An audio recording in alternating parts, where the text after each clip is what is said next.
ल साहुजी, मेरो आमाको लागि 10,000 को तिलहरी देऊ।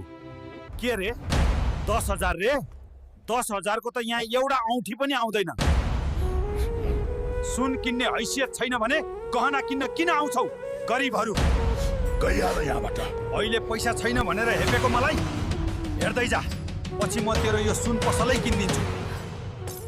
सुन पसलेलाई पसल नै किनिदिन्छु भनेको थिएँ, तर मसँग पैसा नै छैन। अब के गर्ने होला? जसले भिरमा फसेको ट्रकलाई तानेर निकाल्छ त्यसले 200 करोड पुरस्कार पाउँछ। के म यो काम गर्न सक्छु साथीहरू? यो भिडियोलाई 1 लाइक र सब्स्क्राइब गरिदेऊ। म यो ट्रक तानेर देखाउँछु। हलकले भिरमा फसेको ट्रकलाई सुरक्षित रूपमा निकालेर 200 करोडको चेक पुरस्कार पाएको छ। सबैले ताली बजाऊ। अब म आमाको लागि तिलहरी मात्र होइन, हाम्रो बेइज्जत गर्ने सुन पसलेको सुन पसलै किनिदिन्छु। ल 10 करोडको चेक। अब त यो सुन पसलबाट बाहिर निस्कि।